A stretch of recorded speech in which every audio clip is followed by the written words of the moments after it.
I Am a Bee by Rebecca and James McDonald. I am a bee. There are many types of bees. I'm a honeybee. I collect sweet nectar from flowers so I can make delicious honey. I also help plants make seeds through pollination. I'm part of a colony with a whole bunch of other honeybees. We're like one big family that works really hard together. My colony lives in a hive that is made of wax and special bee glue called propolis. Our hive is our house. Sometimes we like to build hives in trees, fallen logs, caves, or even between rocks. Choosing a safe place to build the hive is really important. There are lots of animals around that would love to eat bees or gobble up our honey. In a colony, every bee has a job to do. First, there's the queen bee. Her job is to make eggs. Next are the drone bees. Their job is to help the queen make eggs. Last but not least are the worker bees. That's what I am, and we have a whole bunch of jobs to do. As a young bee, my first jobs were to keep the hive clean and feed and take care of the colony. Luckily, worker bees are really good at working together and helping each other. As I grew, so did my jobs. Once my body was able to make wax, I became a builder. I made sure there were enough rooms for all the baby bees and extra space to store lots of pollen and nectar that would be made into honey. By flapping our wings or vibrating our bodies, worker bees keep the hive at a perfect temperature, not too hot and not too cold. So wax can be shaped, glue can be spread, and honey can be made. Worker bees guard and protect the hive and the colony inside. As a guard, I had to be on the lookout for other insects and animals that might want to steal honey or damage the hive. Now that I'm an older bee, I have a new job. I'm a forager. Bees usually never leave the hive unless there's an emergency or if they're foraging to find food and water. Being a forager is a really important job. I fly away looking for patches of blooming flowers that have lots of delicious pollen and sweet nectar. Nectar is a sugary juice, and pollen is a yellow dust. They're both my favorite foods. I crawl inside a flower and load up as much as I can carry. I have a special pouch in my stomach for carrying nectar, and I have pollen baskets on both of my back legs for when I'm carrying extra pollen. Pollen is really sticky, and I always end up covered in it. That makes plants happy because when I fly to the next flower, I drop pollen, which helps plants make seeds. Scientists call this pollination. Lots of seeds mean more vegetables, fruits, and pretty flowers for everyone. If I come across a big patch of flowers, I fly back to the hive and tell the other foragers how to find it by doing the honeybee waggle dance. Round and round I go, wiggling and waggling. Storing lots of honey for winter is really important. When it's cold, honeybees stay inside the hive, eating the stored honey and flying close together in a big tight circle to keep warm. We make enough honey to last the winter and to share with people just like you. Scientists say bees like me are really helpful to people because we move pollen from plant to plant. We're part of the reason there are so many delicious fruits, vegetables, and nuts to choose from at the grocery store. Foragers fly all over the place. Sometimes that can cause us big problems. When we fly into places where people have sprayed chemicals to get rid of other bugs, it makes us get sick too. Chemicals can also drift into our hive, making it an unhealthy place to live. People can help bees by not using chemicals that make bees sick. You can help by sharing what you've learned about honeybees with family, friends, and in your classroom. What do honeybees live inside of? What do honeybees like to eat? How do forager bees tell each other where to find flowers? How do bees help people? How can people help bees?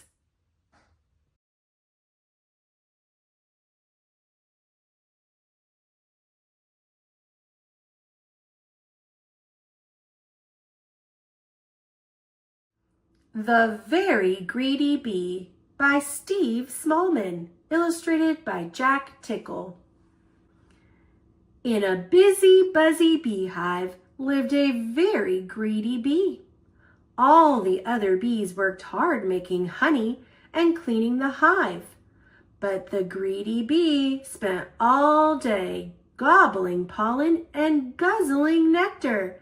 Slurp, slurp, burp, slurp, slurp, burp. The greedy bee wouldn't share his nectar with anyone. He wouldn't even let a tired ladybug sit on his flower. "Find your own flower," he shouted. "This one is mine." "Eek! Mine!" And when, one day, the greedy bee found a meadow full of the biggest, juiciest flowers he had ever seen, he decided not to tell anyone. "Yummy," he buzzed. "Lots and lots of flowers, and they're all for me. Wow!" The greedy bee whizzed and bizzed from flower to flower, slurping and burping and growing fatter and fatter and fatter and fatter. At last his tummy was full and he settled down on a big pink flower in the warm yellow sunshine and fell fast asleep.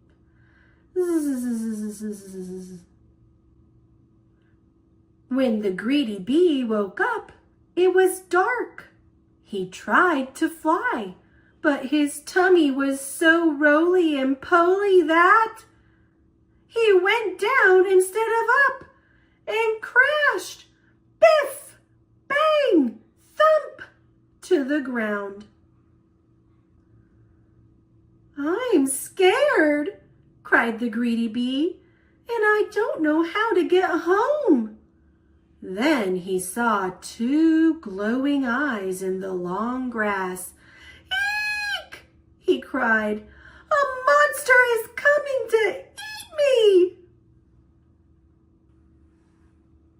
But it wasn't a monster. It was two friendly fireflies, their bottoms glowing in the dark. "What's wrong?" they asked. "I'm too full to fly," wailed the greedy bee, "and I can't walk home in the dark." "Follow us," said the fireflies, and they all set off on the long, long journey home. Through forests of flowers and squishy mud, over the hills and under the stars, trudged the greedy bee. He had never walked so far, and he was very tired. "Nearly there," called the fireflies. Then they heard the whoosh of rushing water. "I'm almost home!" cried the greedy bee excitedly. "It's the stream!" And it was, but his hive was on the other side of it. "Oh no," said the greedy bee, sadly flopping down on the grass. "How will I ever get across?" "We'll help you," said a tiny ant with a big leaf. The ant and his friends flipped the big leaf into the water. "Jump on," they cried. Helped by the fireflies, the greedy bee and the ants made their way splishing and splashing to the other side of the stream. "Hooray, I'm home!" cheered the greedy bee. "Where have you been?" asked the other bees. "I overslurped," said the greedy bee. "I would never have made it home if my new friends hadn't been so kind. Now I'm going to share my best honey with them. Would you like some too?" "Yes," said the other bees. "Let's have a party." Everyone enjoyed a midnight feast of yummy, runny honey. All except for one very sleepy, very happy, but not so greedy bee.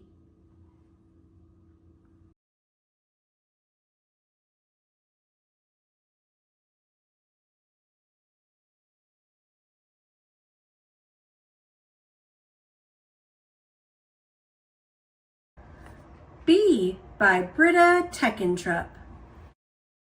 Dawn is breaking on a brand new day, and in the meadow poppies sway. A bee appears, striped black and gold. A wonder of nature is about to unfold. In the treetops, birds start to sing. The little bee beats her wings. As she travels here and there, a gentle humming fills the air. Back and forth, to and fro, bee knows exactly where to go. Visiting flowers of every hue, she has a special job to do. Gathering nectar as she goes, from every foxglove, every rose, dusty with pollen, the little bee buzzes busily. Bee travels on from bloom to bloom, drawn in by their sweet perfume. Harvesting flowers one by one, her compass is the midday sun. Among the orchard's apple trees, blossoms quiver in the breeze. Carrying pollen from place to place, bee always leaves a tiny trace. Flowers as far as the eye can see, too many flowers for just one bee. All of a sudden, bee is gone. She has a message to pass on. Back at the hive, bee spreads the news. There's work to be done, no time to lose. Listen for their gentle humming. The word is out, the bees are coming. Buzzing over the dense hedgerows, past the pond where wild thyme grows. Through the orchard's sweet-smelling scent, the bees travel on with calm intent. As lilies glow orange in the sun, the bees must finish what they've begun, stopping at every flower they find, leaving the gift of pollen behind. The bees pass over a woodland stream. Droplets sparkle and pebbles gleam. Water trickles, bubbles and weaves. A weeping willow trails its leaves. As the bees fly on through buds and burrs, a tiny miracle occurs. So many plants and flowers you see were given life by one small bee.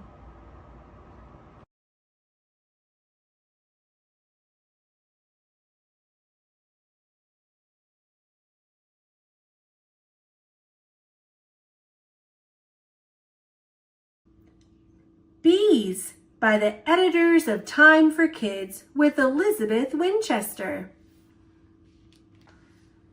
What's that buzzing? It sounds like a bee. Bees are insects. They have 6 legs and 4 wings. When a bee flies, its wings make a buzzing sound. Bees use their antennas to smell. They use their front legs and long tongue to taste. Bees sip a juice called nectar from flowers. Bees also eat pollen from flowers. They carry pollen to other flowers. This helps flowers make seeds. There are many kinds of bees. Bees can be black, yellow, or red. They can even be blue or bright green. Leafcutter bees are big bees. They can be up to 1 1/2 inches long, but some bees are very small. You can hardly see them. Bees live almost everywhere. They do not live at the North and South poles. Bees build homes called nests. Honeybees live in groups called colonies. Beekeepers build homes for honeybees. These homes are called hives. That is amazing! As many as 70,000 bees can live in one hive. That is about as many people as go to the Super Bowl. Each bee in a hive has an important job. There is one queen bee in each hive. She is the biggest bee in the hive. Male honeybees mate with the queen. Then she lays eggs. In less than a month, an adult bee comes out. Other female honeybees are workers. Worker bees clean and protect the hive. They take care of the young. They bring back food for others. That is amazing. Only female bees have a stinger. Worker honeybees sting only once and then die. Honeybees use nectar to make honey. Workers put nectar into honeycomb cells. The cells are tiny rooms made of wax. The nectar turns into honey. Bees eat some of the honey. Beekeepers collect the rest from the hive. We eat honey that we get from honeybees. We also get beeswax. It is used to make crayons and candles. Bees help make the world more beautiful. Hooray for bees!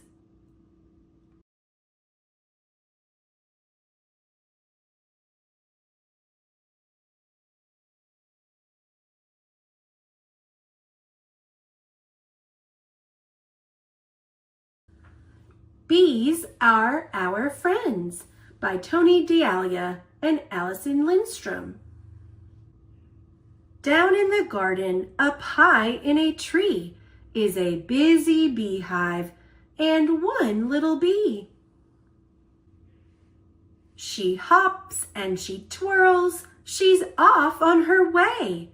She zips through the garden and out for the day.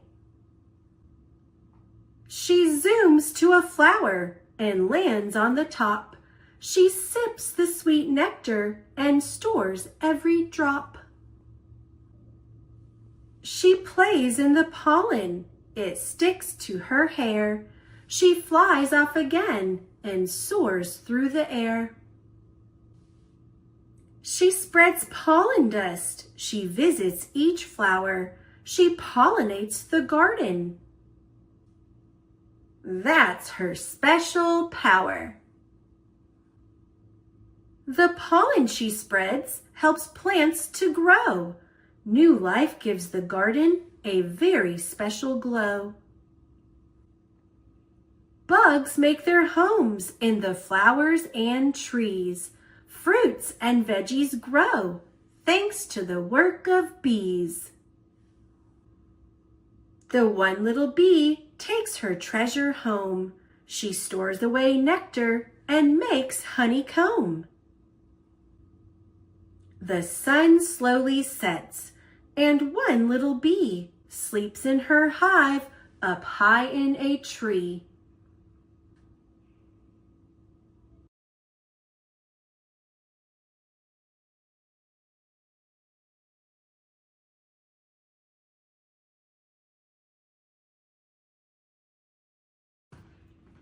Bee. Bees by Karen Hartley and Chris Macro. What are bees? Bees are furry insects with 6 legs and 2 pairs of transparent wings. They flap their wings so quickly that they make a buzzing sound as they fly. There are different kinds of bees, and each kind has queens, drones, and worker bees. Some bees live together in nests, but some live by themselves. Where do bees live? Bumblebees live together in a nest in long grass or underground. Bees choose to live in places where flowers grow, like parks and gardens. Honeybees live together in a nest in a hollow tree or log. Sometimes people keep honeybees in a wooden hive. We are going to look at some honeybees. What do bees look like? Bees have brown and yellow hairs on their bodies. They make the bees brown and yellow stripes. All bees have 2 large eyes that can see up, down, backward, and forward at the same time. They also have 3 small eyes. They have 2 antennae for touching and smelling. How big are bees? Bumblebees like this one are about the size of a large grape. Honeybees are about the size of a jelly bean. Sometimes their tongues are not long enough to reach the nectar in big flowers. Queen bees are always bigger than worker bees and drones. Worker bees are always the smallest kind in the nest. There is only 1 queen in each nest. How are bees born? In the spring, the queen bee mates with a drone. She lays her eggs in special places called cells inside the nest. After 3 days, the larvae hatch from the eggs. They are small and white. They have no eyes, no legs, and no wings. They are fed by the worker bees. How do bees grow? After 5 days, the larvae turn into pupae and begin to turn into adult bees. After 2 weeks, the new bees push off the tops of the cells and crawl out. The bees' bodies are very soft, but they soon get harder. Most of the new bees are worker bees, and at first they work inside the nest. What do bees eat? Bees eat the pollen from flowers. They bring nectar from the flowers to the nest to make into honey. They eat the honey in cold weather. When the larvae are in the cells, they need to eat to grow. Worker bees feed them honey and pollen. Which animals attack bees? Queens and worker bees will sting if they are frightened or angry. Their stripes give a warning to other insects not to come near them. Some birds, like the one in the picture, eat bees. Some worker bees stand at the entrance of the nest to guard it. They will fight bees from other nests if they have come to steal honey. How do bees move? All bees have strong wings, so they can fly a long way to look for food. When it is hot, they fan with their wings to keep the nest cool. When bees land on a flower, they crawl inside it to suck up the nectar and collect pollen. They wave their antennae to help them smell and taste. How long do bees live? Queen bees die in the autumn after 6 or 7 years. Princess and worker bees hibernate during winter. The worker bees will die next summer after the new workers have hatched. Worker bees push the drones out of the nest in the autumn and stop them from coming back in. The drones die because they have no food to eat. What do bees do? Some eggs hatch into princess bees. When there are too many bees in a nest, the old queen takes a swarm to find a new nest. A princess becomes the new queen. Gardeners like worker bees because they take pollen from flower to flower. This makes new seeds for new plants. Many people like to eat the honey that bees make. How are bees special? Bees have long hairs on their back legs, which work like baskets. They put pollen from flowers into the baskets. Their legs look like yellow balloons. Bees do a special flying dance to show other bees where there are lots of flowers. Sometimes they dance in a shape like the number 8. Thinking about bees. This honeybee is covered with pollen. Where do you think this bee is going to take the pollen? What are some things that might happen to the pollen? This person is collecting honeycomb to make honey from the beehive. Why do you think beekeepers wear gloves and a veil? Bee map. Antennae, head, large eyes, small eyes, thorax, middle part of body, legs, abdomen, tail end of body, transparent wings.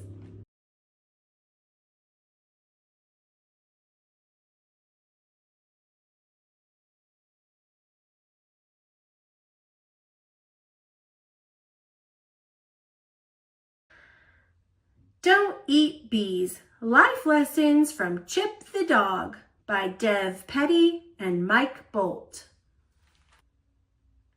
I am a smart dog. I am only 7, but that is practically 50 in person years, so I already know several important dog things, like how cats are awfully self-important for animals who poop in a box. I know you can dig one big hole and put 30 bones in it, or dig 30 holes and put a bone in each. Another thing I know, somehow these are all dogs. Yes, all of them, even that one. But most of my vast knowledge involves what to eat and what not to eat. I will share what I know. Do eat socks. That is why they come in pairs. There's a spare one just for you. Don't eat bees. Do eat important papers, like the ones the small persons work on when they finally come home after forever. Pro tip: if you eat them, your small persons will have to stay home to make new important papers. But don't eat bees. Do eat the giant bird they cook at Thanksgiving. Grab what you can and run. It's a fun game, and you deserve a little fun. Remember all those papers you ate? Bees? No. Do eat Grandpa's teeth. It will make Grandpa smile, and that, my friend, will make everyone smile. But don't eat bees. Do eat the cat food, just because you can. Who's a dumb dog now, Mittens? Not me. I don't eat bees. Do eat the foods your small person doesn't like to eat. This will make them love you, and they will scratch that special itchy spot you can't reach. Yes, peas, no bees. Eat the car, eat plants. Eat dirt, comes with plants. Eat shoes, eat the couch, it had it coming. Eat the mail, for sure, eat the sandwich. It was obviously for you, since it had all your favorite stuff in it. Don't eat lemons, or fire, or bees. See, I know a lot of things. I am so smart that I can tell you I would never, ever do something as silly as eating a bee. No, sir. Never, ever, ever. Again. But cactuses? Mittens has been telling me good things about cactuses. I am a smart dog.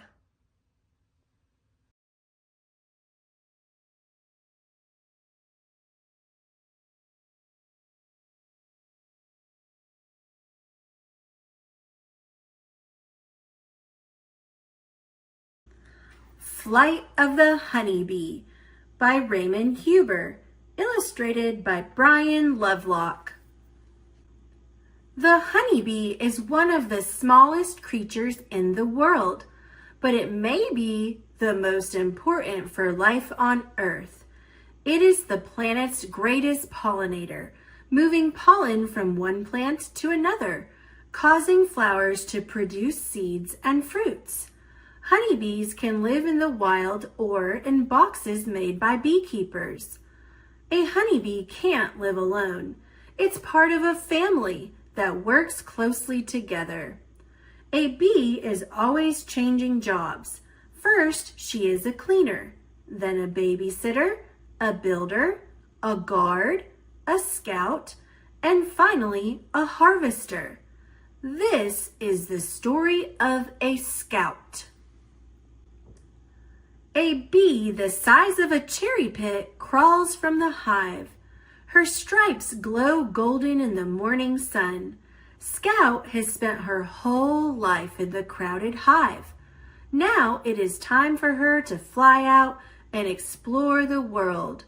Time to search for flowers from which to collect pollen and nectar for food. Her sister bees are inside, making honey. But will there be enough? The cold is coming, and Scout must find the last flowers of the fall. There are about 50,000 female bees in a hive and very few males. Scout's wings hum to life so fast they are almost invisible, lifting her into the wide sky.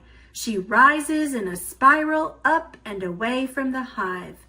Scout remembers what she passes as she flies, so later she can return home. She knows the sun will guide her too. Bees navigate using sunlight, landmarks, and smell. They also have a magnetic sense that is like a built-in compass. Scout flies swift and straight as an arrow. The wind buffets her, ruffling the fine hairs on her face.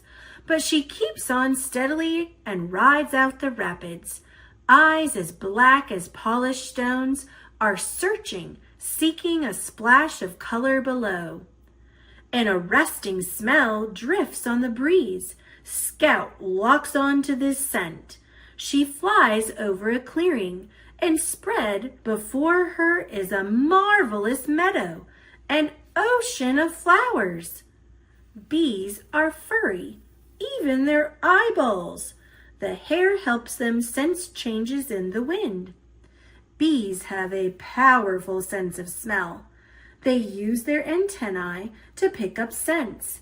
Bees can smell in stereo, each antenna smelling in a different direction. A flash of feathers. A hungry blackbird swoops for the kill, but Scout zips down and escapes into the trees, weaving between tangled twigs. Many creatures eat honeybees, including other insects such as wasps and dragonflies, as well as spiders, frogs, birds, and mammals such as bears and badgers.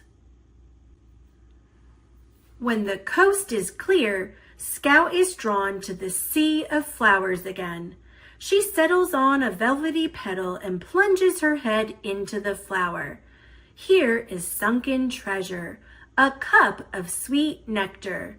The tip of her tongue, shaped like a miniature spoon, sips the syrup. Scout zigs and zags from flower to flower, spreading pollen around. The pollen clings to her fuzzy body, a sprinkle of sun powder. Bees are charged with static electricity during flight, which attracts pollen to their bodies. They have an extra stomach in which they carry nectar home. Scout has finished drinking. She must tell her sister bees about this field of blue, but a thundercloud cloaks the sun. All at once the cloud bursts. Rain batters Scout to the ground. She crawls under a leaf as hailstone bombs explode around her. Bees avoid rain and storms. Raindrops can damage them and chill their wing muscles, leaving them grounded. The downpour passes. Scout picks up the scent of her hive and follows it. Outside the hive, there's a squad of guard bees. A yellow-jacketed enemy is attacking. Scout knows that twitchy way of flying. It's a wasp. The wasp grabs Scout as she glides into land. It raises its stinger, but the guards move in, wrestling the wasp with their legs. Wasps invade beehives to steal honey and eat baby bees. Honeybees sting only to defend themselves. They will die after stinging larger animals. Scout is safe inside the hive at last. She begins a dance on the wax comb. An audience gathers, captivated by the floral scent on Scout's body. Scout spins a story in dance, every movement a sentence. Scout waggles, twists, and turns, describing the route to the blue meadow. She pauses only to share samples of sweet nectar. Scout repeats her dance for many sister bees. The bees' dance is a complex language that can communicate millions of different messages. Now that the sister bees know where to find the meadow, hundreds of bees take off. They flick from the hive like golden pebbles. Bees need to harvest nectar from more than 2 million flowers to make enough honey to fill just one jar. Back in the hive, Scout passes her precious nectar to the house bees. They put it in the comb and fan it with their wings. The nectar will be transformed into liquid gold, honey for the bees to eat. Nectar is mostly water until the bees dry and thicken it by beating their wings, converting it to honey. Scout visits the nursery, where babysitter bees pluck the pollen from her body and mix it with honey to feed the babies. Nearby sits the queen, long and lustrous. She is mother of all bees, laying eggs that look like tiny grains of rice. The queen can lay thousands of eggs a day. It is the job of the few male bees in the hive to fertilize a new queen. Exhausted after her mission, Scout rests her silvery wings for a spell. Soon she will join her sister bees in the blue meadow for the fall harvest. With enough honey, her family can now survive the winter. Scout's daring flight has been worth every beat of her wings. In its lifetime, a bee can travel more than 500 miles or 800 kilometers on flower runs until its wings eventually wear out.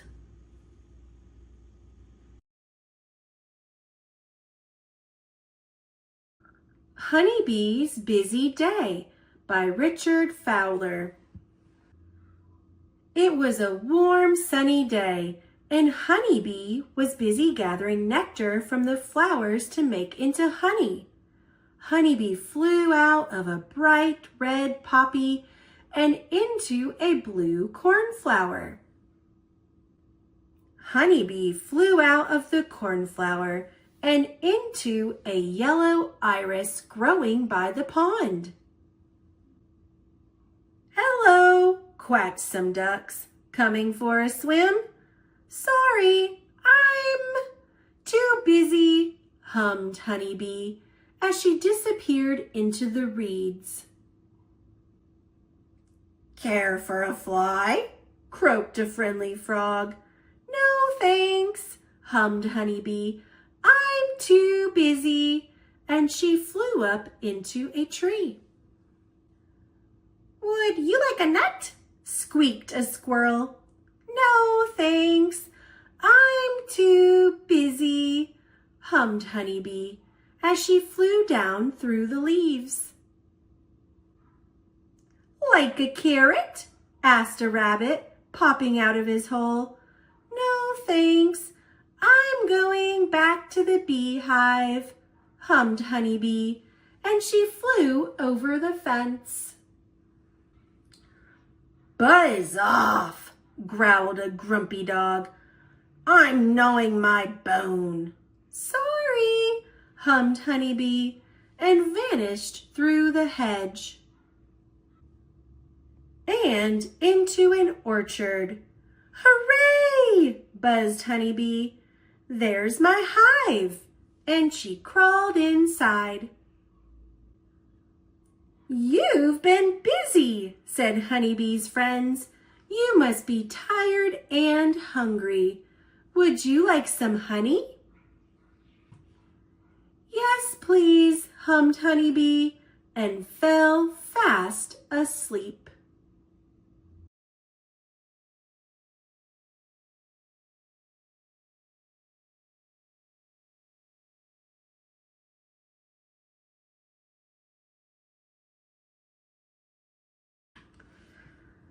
The Honeybee Man by Layla Nargi and Kristen Brooker.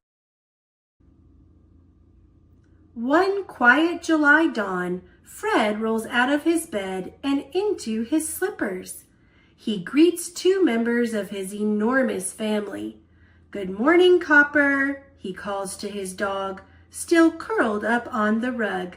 "Good morning, Cat," he calls to his cat named Cat. She stretches in a pool of sunlight. Fred shuffles downstairs to the kitchen and fixes a cup of tea. He takes his teacup in one hand and creaks back upstairs, then up another flight.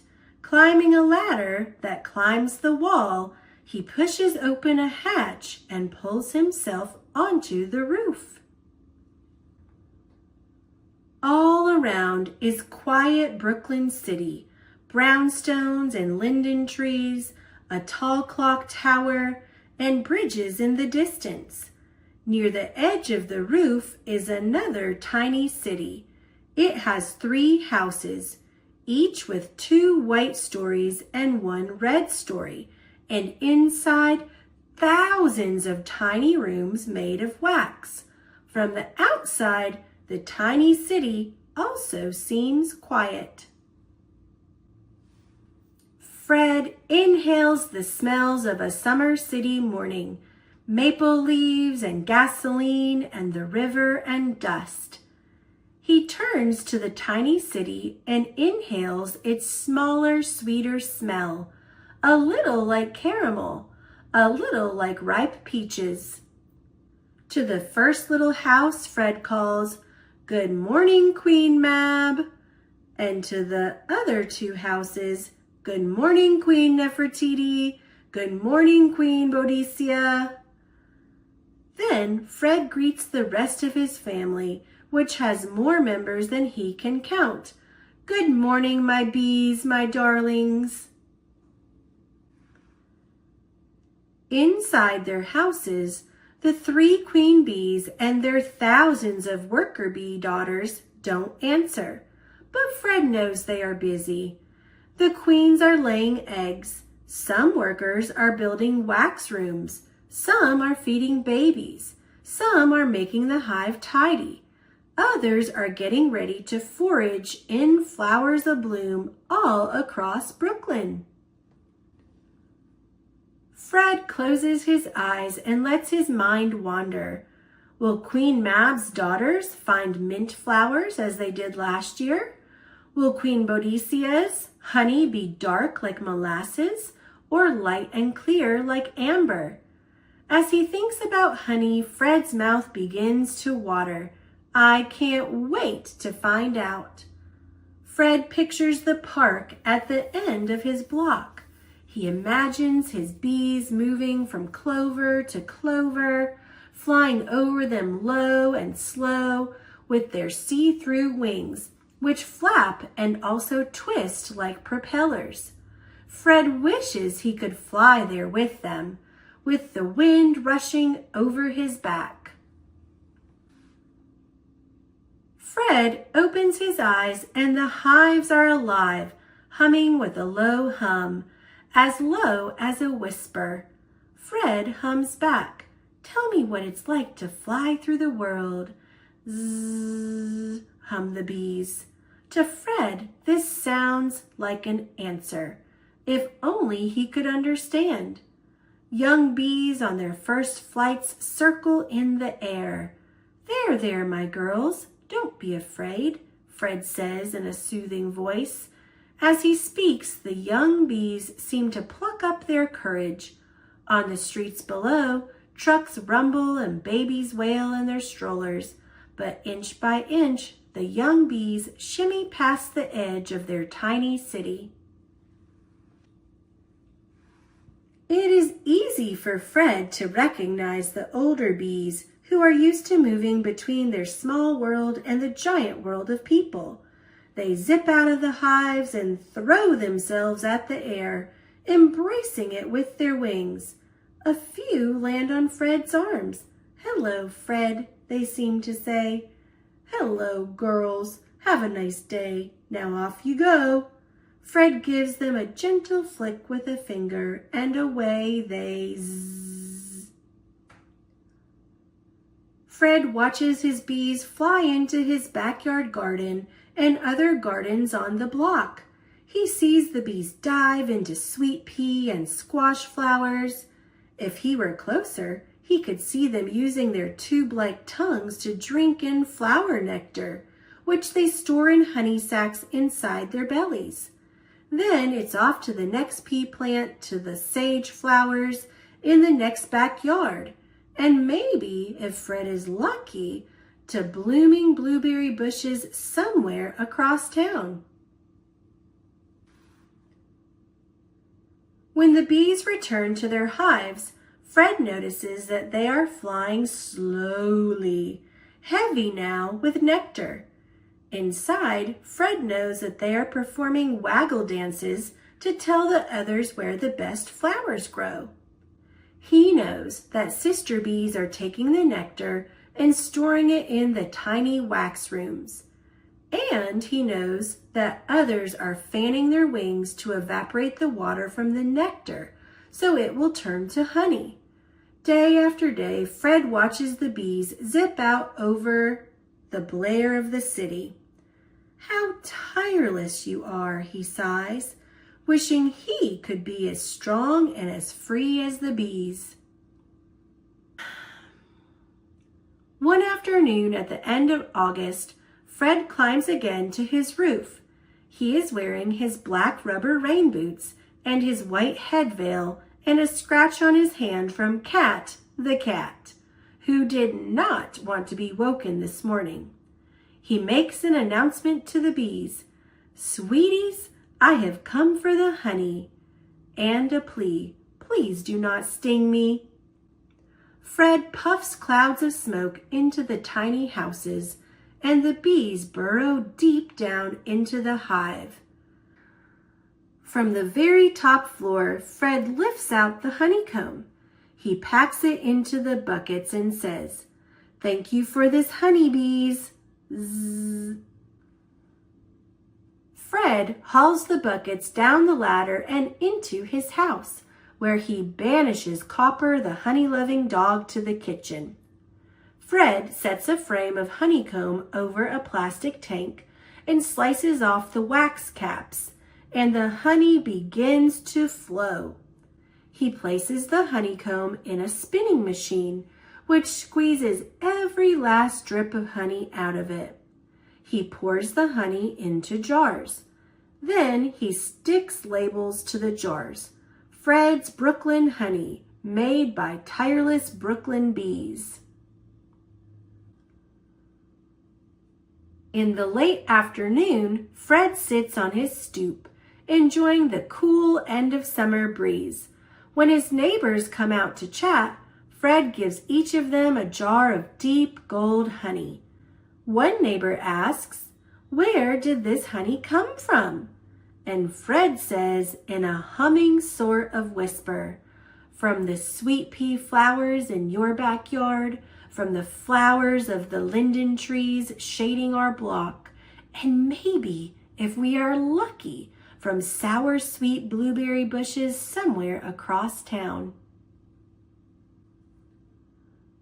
Up on Fred's roof, the bees are huddled back in their own city, waiting for the rays of tomorrow's sun to call them up and away over Brooklyn. Their wings are tattered from flying, and the nip of autumn is in the air. Soon it will be time to rest. Down on the stoop, Fred opens a jar of honey. The honey glistens and shimmers in the last of the sunlight. Fred sticks in a finger. It is sweet like linden flowers.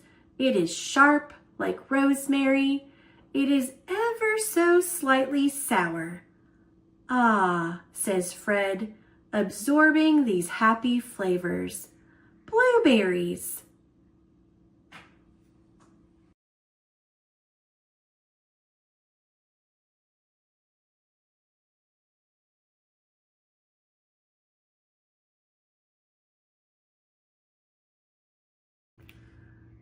Little Bee.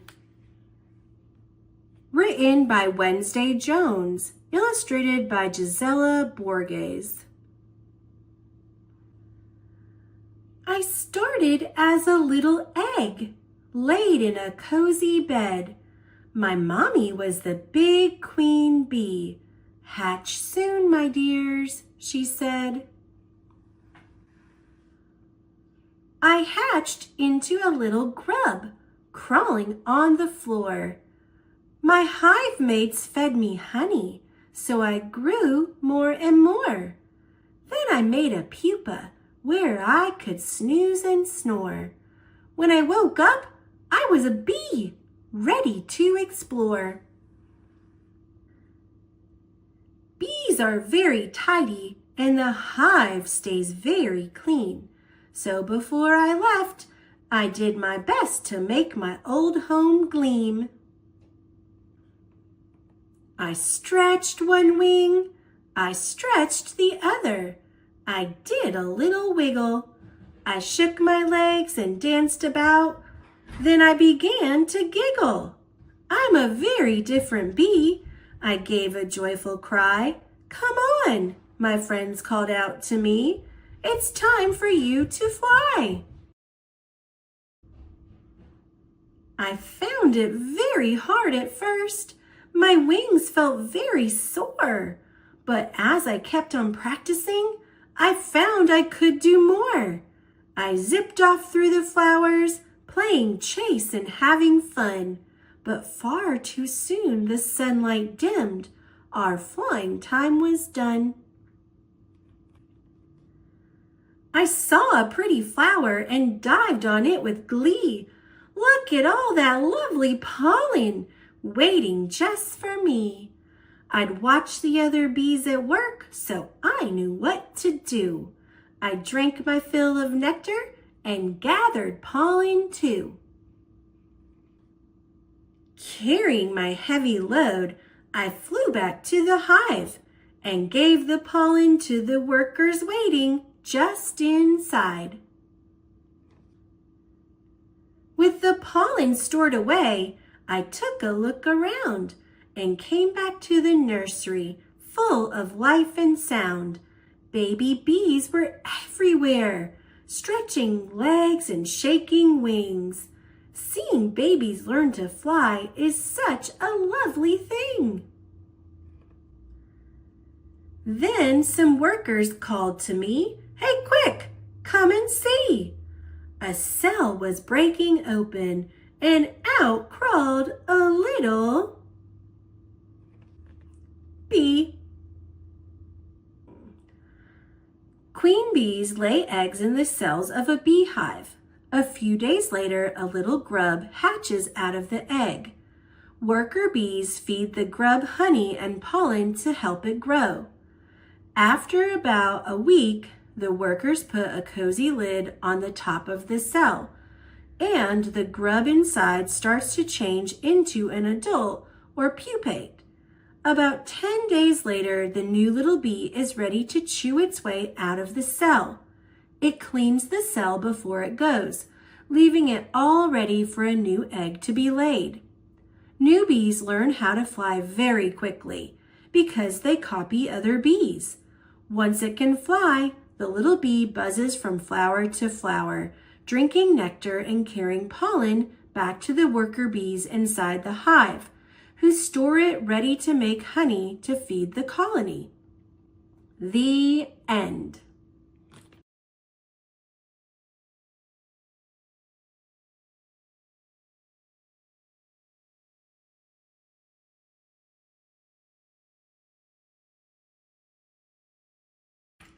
Little Bee by Edward Gibbs.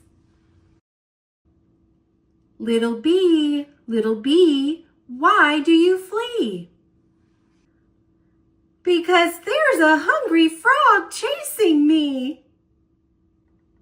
Hungry frog, why do you flee? Because there's a scary snake chasing me. Scary snake, why do you flee? Because there's a mean mongoose chasing me.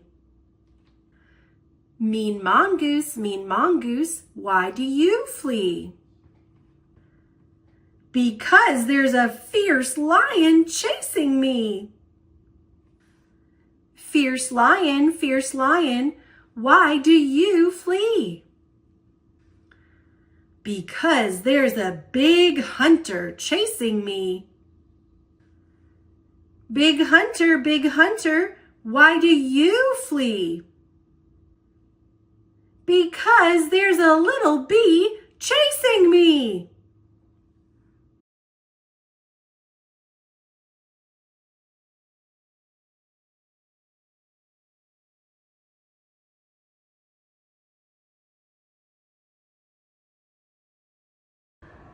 The Bee Who Lost Her Buzz. Illustrated by Richard Merritt. Written by Jennifer Waddle. Little Bee saw a field of sunflowers. Everything was yellow and bright. There was the yellow sun, yellow butterflies, and of course, yellow flowers with delicious pollen to eat. Little Bee raced ahead and shouted, "Look at all the pollen for me!" Little Bee's favorite food in the whole world. Little Bee flew on to the next field and looked back. She saw the other bees way behind. Good, thought Little Bee. That means there will be more pollen for me. Little Bee flew to the first flower and gathered as much pollen as possible. Racing from one flower to the next, Little Bee left no pollen for the other bees. One friend called after Little Bee and said, "You are taking all the pollen. Please leave some for me." But Little Bee didn't listen. There was too much sweet pollen to gather, and it was yummy indeed. Next, Little Bee flew to a garden of poppies. Everything was red and bright. There was a red barn, red clucking hens, and of course, red flowers with delicious pollen to eat. Little Bee quickly took all the pollen from the poppies. Oh, how full Little Bee felt! Suddenly, Little Bee couldn't buzz. As the other bees arrived, they saw Little Bee feeling miserable. "What is wrong?" they asked. With tears, Little Bee said, "I ate too much pollen and now I cannot buzz." For the first time, Little Bee realized how taking all the pollen was a selfish thing to do. "I am sorry," Little Bee said. "From now on, I will share." The other bees gathered around. "Thank you, Little Bee," they said. "We will wait with you until you get your buzz back." After a few moments, a tiny buzz was heard and everyone cheered. Little Bee could buzz again. Together, they flew to a meadow of wildflowers. Everything was colorful and bright. There was a colorful rainbow, colorful hummingbirds, and of course, colorful flowers with delicious pollen to eat.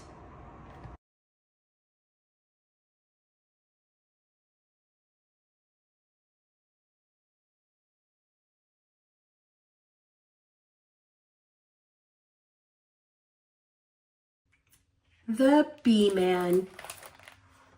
Written by Lori Krebs, illustrated by Melissa Iway. Here is my grandpa, who's known in our town as the Bee-man. Here is his jacket with zippered up hood that covers his face just the way that it should when he visits his hives as the Bee-man. Here are his gloves, made of cotton and leather, protecting his hands in all kinds of weather when he tends to his hives as the Bee-man. Here is the beehive, where all the bees sleep, tucked into a box called a shallow or deep, and then placed on a bench by the Bee-man. Here is the smoker that quiets the bees, and a hive tool that opens the beehive with ease for a much closer look by the Bee-man. Here is the queen bee who does her job well and lays tiny eggs in a 6-sided cell. She's the heart of the hive, says the Bee-man. Here is a drone bee with big bulging eyes and a large appetite supporting his size. He mates with the queen, adds the Bee-man. Here are the workers, 10,000 or more, who gather the nectar to bring back and store in honeycomb cells for the bee-man. Here are the house bees with swift-moving wings that dry up the nectar a worker bee brings, making honey for me and the bee-man. Here's the extractor.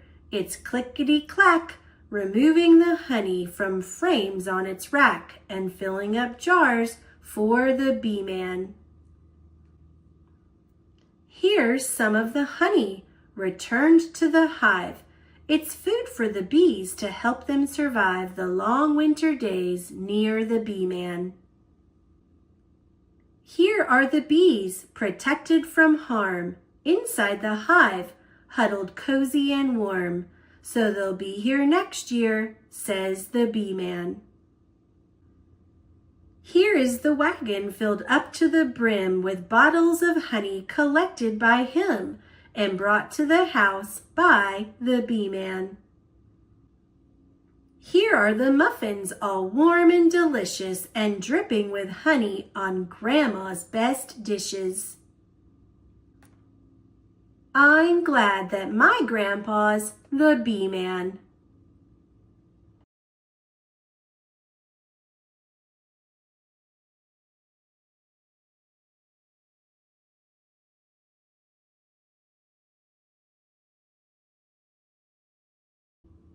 Ruby Lee the Bumblebee, a Bee of Possibility.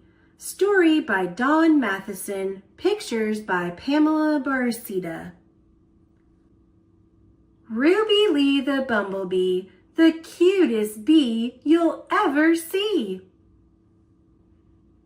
Dressed in stripes of yellow and black, with silvery wings upon her back. Her big bee eyes, so friendly and bright, are framed in long lashes that suit her just right. Her ruby red cheeks are warm and sunny, and her charming smile is as sweet as honey. For her fuzzy body, round as a ball, her dainty wings seem much too small to zip or zoom or fly at all. But that doesn't stop her, no siree. She's Ruby Lee the Bumblebee, a bee of possibility. Those tiny wings too small for flight, yet she scoots through the air. Oh, what a sight! On warm sunny days, without a doubt, you'll find her in the garden, buzzing about. There and here, here and there, making loops through the air. See how she dances from flower to flower? How can it be that she has such power? Those little wings aren't meant to fly, yet she's able to do it. Just how and why? Her amazing power comes from heaven above, a special gift from God with love. So you see, my wee one, it's no mystery. God wants us to be all we can be, like Ruby Lee the Bumblebee, a bee of possibility. So the very next time you aren't sure you can, just remember that God has a plan. Believe it, trust it, know that it's true. An example of this has been given to you in Ruby Lee the Bumblebee, a bee of possibility. The end.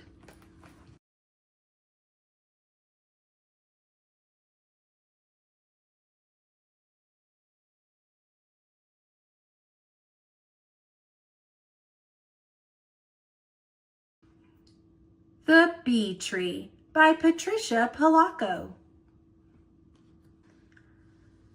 I'm tired of reading, Grandpa, Mary Ellen sighed.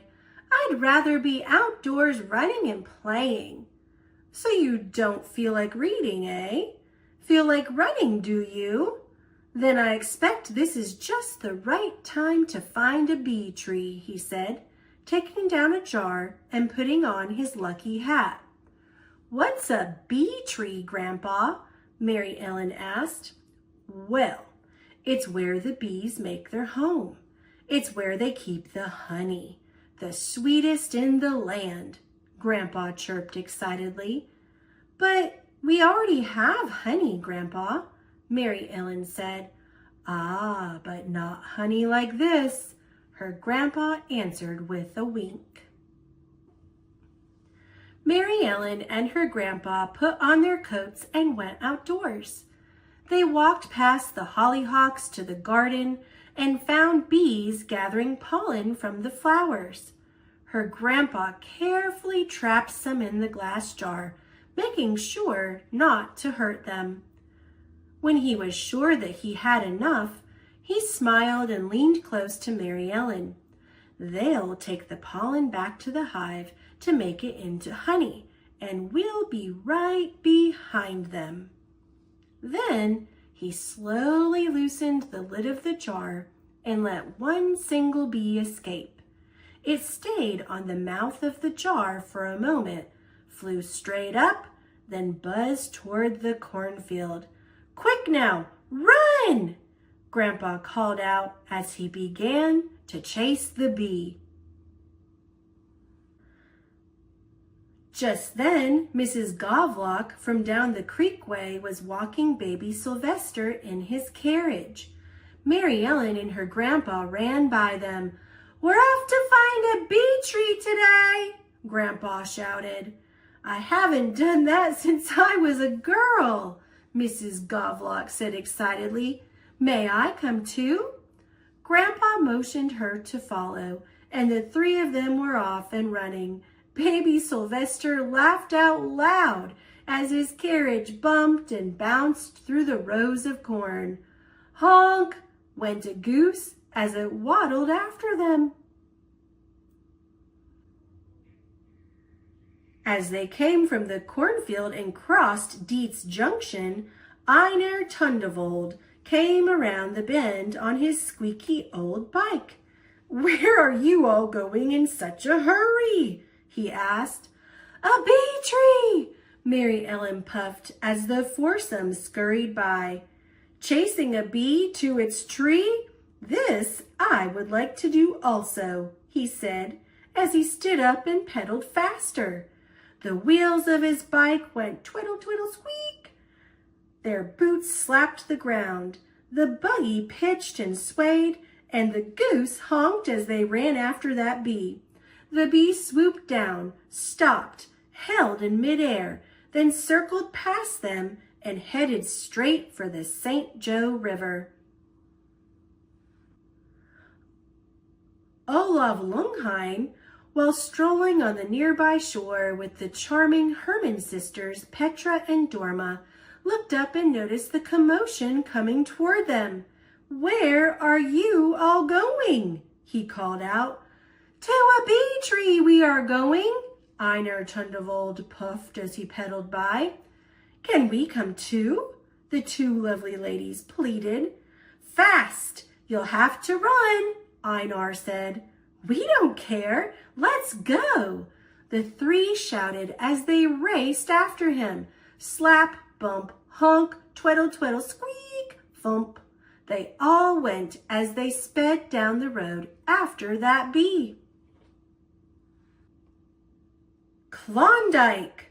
Bertha Fitchworth, just back from an expedition in the Yukon, had car trouble next to the road. She looked up just in time to see everybody running by. You say you're after a bee tree? She shrieked. Sounds that won't be easy, but eureka, what an adventure! She sprinted along behind them. The bee dipped and soared as it made its way out of sight. But Grandpa carefully let another out, and the chase was on again. The noisy merry bunch galloped up over Bird Talk Fellow Ridge, only to run smack dab into Fiduciary Longdrop's herd of goats. The goats bleated and bucked as the people clambered through them. "What ho!" Fiduciary called out. "You're gonna scare me, goats." "A bee tree!" a voice called back. With that, Fiduciary tooted his flute, and he and his flock joined the chase.